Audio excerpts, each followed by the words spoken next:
People who help fight human trafficking, what are some tips you have for spotting illegal activity and reporting it? In Latin America, look for maids who have been with a family since they were children. In my country they are called criadas. This is form of servitude that closely resembles slavery and begins with a child, usually female, of a poor rural family being brought to live with a moderately wealthy urban family. The promise of a better future than what the parents could provide. These kids don't attend school and perform house chores all day and are paid in food and living quarters and sometimes the promise of money that the bosses are holding for them. They grow up this way, so when they are adults they are afraid to leave. They don't know any other way of life. The bosses don't often acknowledge anything wrong and they claim that the criada is grateful for having been given a better life. I sadly have to admit that this happened in my extended family. They were bosses to a criada who would be 75 years old today. Only after all my aunts died and my cousins inherited the criada, they acknowledged the wrongdoing and arranged for her to have a pension and a house and never have to work again and be treated a respected member of the family. But it was too late. She only lived as a retired person for 5 years before dying. She never learned to read, she never had children or a husband or any type or significant other. In Texas, something similar happened to my great-grandmother when she was around 10. This can happen anywhere. And children are particularly vulnerable. Her father traded her for some farm animals in the 1910s. So she went to live with this middle-aged married couple. She was supposed to be their servant in exchange for food and board. She had her first child fathered by the husband when she was 11. It didn't survive. The second one did. After my grandma told me about all this and more, I suddenly understood my great-grandmother better, her personality and her actions. And I had always wondered why she wasn't much older than her oldest children. And then I knew why. If I remember correctly, she died in the late 90s/early 2000s. She was a complicated woman. Edit. I'm not sure if this will make anyone feel any better, but stick with me. From what I understand, she ended up getting married to a man when she was around 18 or 20 or so to escape that situation. He was also very old and abusive. She went through a series of super old and abusive men. And I'm not pointing fingers and neither is my grandma, but they all died from stuff like heart attacks early on. Maybe because they were old? It's a bit of a weird coincidence. Keep in mind, my great-grandmother was hardworking, but she was never allowed to go to school or do anything to invest in her own future. She was stuck in below minimum wage jobs with a whole lot of kids to feed and clothe. I can't say her life was ever easy or fair. She was a hard woman and hard to like. And I personally always thought that she seemed unhappy. I don't blame her on that score. But we loved her. She lived to be in her 90s in an assisted living facility, and at the very least, she had children and grandchildren who loved her. That is so effed. And yet, not even very uncommon. Treating human beings like commodities, robots, or livestock only has consequences for the victims. The scum who are actually doing the bad thing just get away with it. And have gotten away with it for thousands of years. This just makes me want to cry and punch something at the same time. That doesn't just happen in Latin or South America. There was an article not long ago from a man in Seattle. His family had immigrated from the Philippines when he was a child. They brought their live and maid with them. He didn't realize until he became a doctor or professor, don't remember which, that she was essentially his family's slave. It stuck with me ever since I read it. The author's parents were so casual about their evil. Web link. I haven't read this again since it was first published, but it's been on the back of my mind. Thanks for the link. I'm rereading it now too. So incredibly sad and well written. That's the one. Thanks for linking this. I think it's something everyone should read, but if you're feeling a bit down, maybe wait until you're feeling stronger because this is one of the saddest things I've ever read. R.I.P. Lola. Heartbreaking. Spent the last 15 minutes reading that story. So sad to see her not being able to stop being a slave even after she was told she doesn't have to keep working and could relax. God, that might be the saddest but most beautiful crap I've ever read. Are you referring to this? Web link. Holy crap, that was a devastating but fascinating read.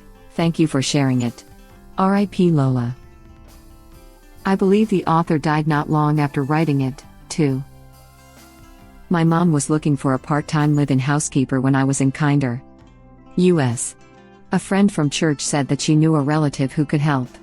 My mom was expecting to meet a grown woman who would help raise me and take care of the house while my mom was at work, someone who would be employed for a fair wage. It turns out this person was actually a 16-year-old girl.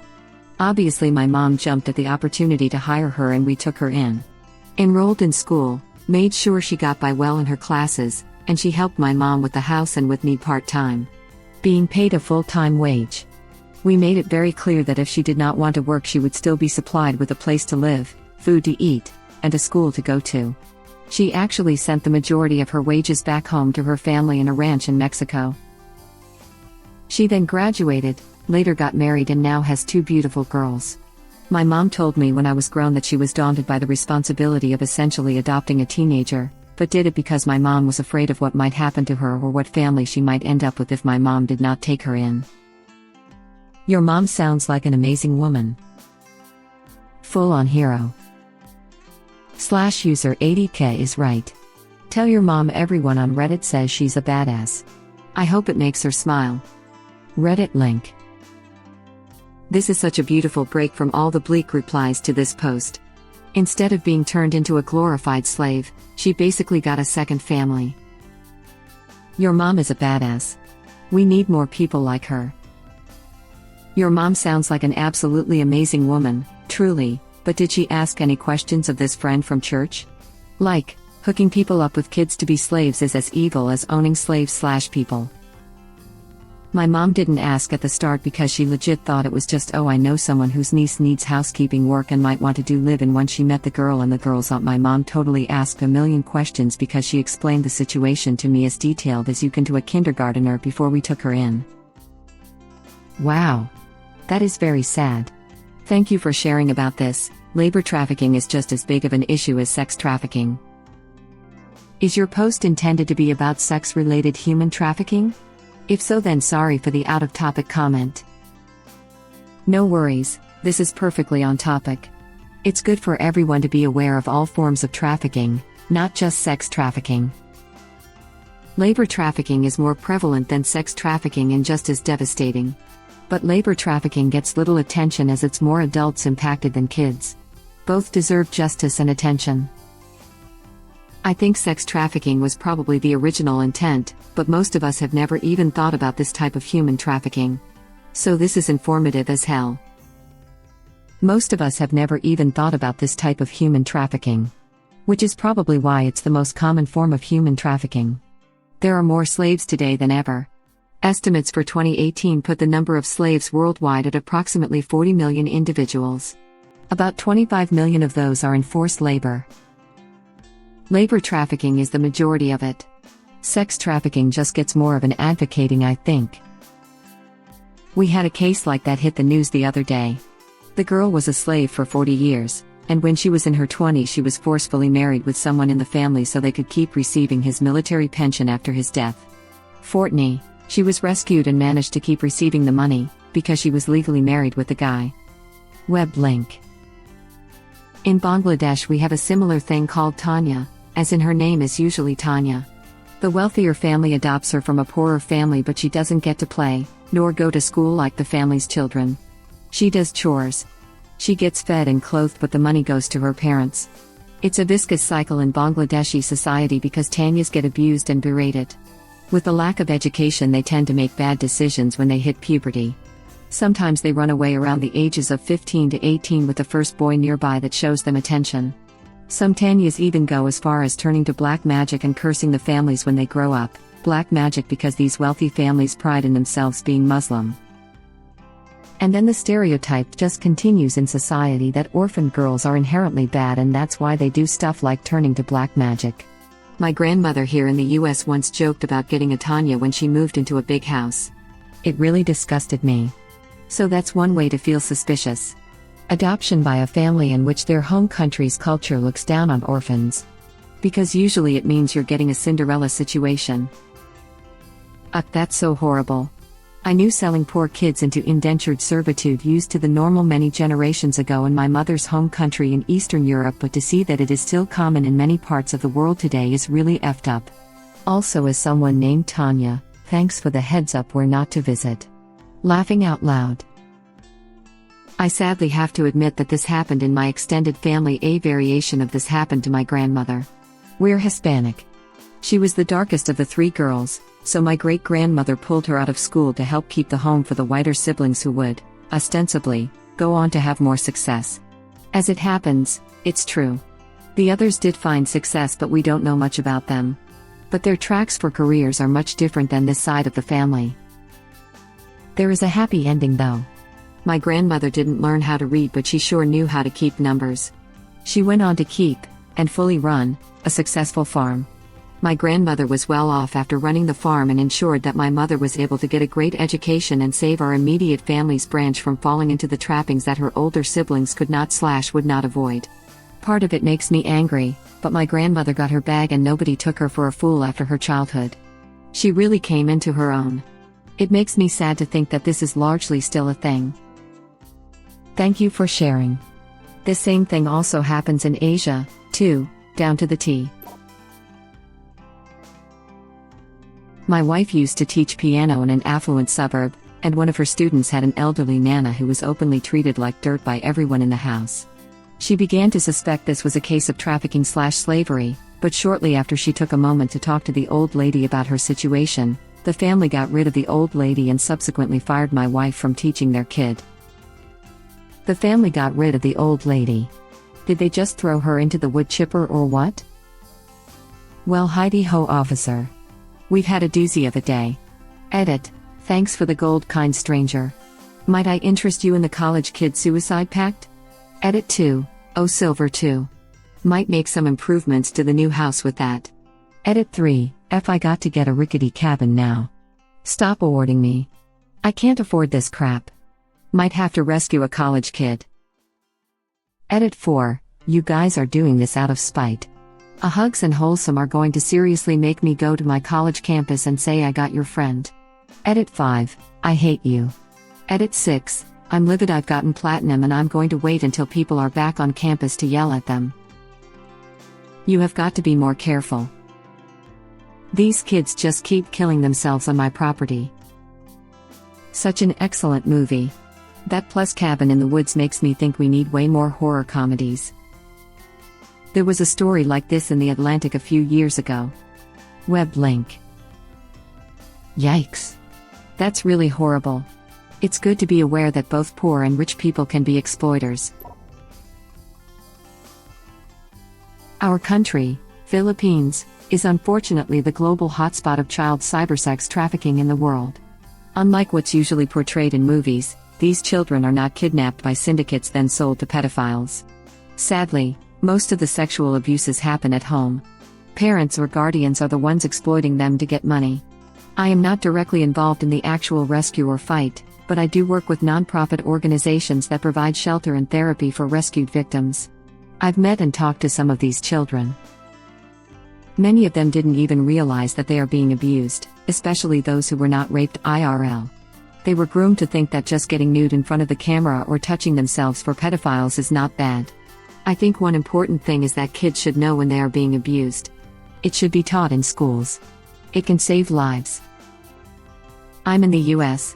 I'm friends with a woman that, when she was a child, her mother would charge men to come and rape her. They were always introduced to her as Uncle So-and-so. Her mother was heavily into drugs and used the money to continue the habit. She's doing okay. Her mother is still in prison and there's no contact obviously. She finally ran away and got in touch with authorities when she was 16. My friend has horrible panic attacks just around men in general, and especially when the word uncle is used. She's nearly 40 and single by choice, and is very reserved and introverted. On anti-anxiety and anti-depression meds and sees 2 therapists regularly. She's so creative and imaginative, it just breaks my heart that she is hurt even to this day by what was done to her. How does anyone ever recover from that? Unfortunately, the answer a lot of the time is they don't. This is the answer, unfortunately. Speaking as a survivor of childhood sexual abuse, many, if not most times you don't recover, hell you don't even survive, hence the quotation marks. The suicide rate is high, so is the depression rate. I call it existing not surviving. You take it day by day, sometimes minute by minute, and hope the next depression hole you fall into you can find something good enough in your life to pull you out of it. You don't. At least not completely. Some people may be able to live a seemingly normal life and others may even be able to use their trauma to benefit others, but when we lay our heads down at night, it's with us. It always will be. Jesus. This is heartbreaking. Wow, that is so sad. I have donated to some good nonprofits in the Philippines, and I will definitely consider doing so again soon. It's a really complicated thing because it involves families. I only understood it deeply when I worked with nonprofits. Many victims stay silent because they think they're helping their family. Also, it's not just about the victim herself. If the mother is the culprit and she is taken to jail, the victim will be brought to a rescue shelter, then her siblings will be either taken care of by other relatives or taken to different institutions. It's sad because you're solving a problem, but in the eyes of the family and sometimes, even the victim herself, you're the one destroying their family. I'm confirming this from Central/Eastern Europe. My parents are upset that I'm breaking up a family over a small sexual assault that happened when I was 12 by another family member and I refused to speak to said person. The sexual assault was him making me suck his dick multiple times. Luckily I'm far away from my family now, but he got away with the abuse, as I have no proof. I'm sorry to hear that this has happened to you. Sadly, perpetrators are rarely caught and imprisoned. This internet stranger is proud of you for doing the right thing and ending the cycle. You might find some solidarity at r/estrangedchild Reddit link. Jesus Christ, I am sorry that your parents are acting like this. Yeah. The entire infrastructure needs to be ready to support shattered families, and so few societal infrastructures, even in first world countries, are able to. My brother-in-law is a lawyer in the US who does a lot of work involving child custody. It can take months or even years to legally determine who the children should live with when one or more of their caretakers is being brought to trial. They can experience so much instability. It's really detrimental to their social and educational upbringing, especially if they're really young, and, like you said, if they're old enough to be aware that something is going on, they may blame the people who are trying to help them more than the people who've thrown their lives into chaos. Thank you for watching. Please subscribe to be the first to know about Red Rabbit Reader's new videos. If you like our videos, please like them on YouTube and share them with your friends. We welcome your comments below. Press to start another of our videos.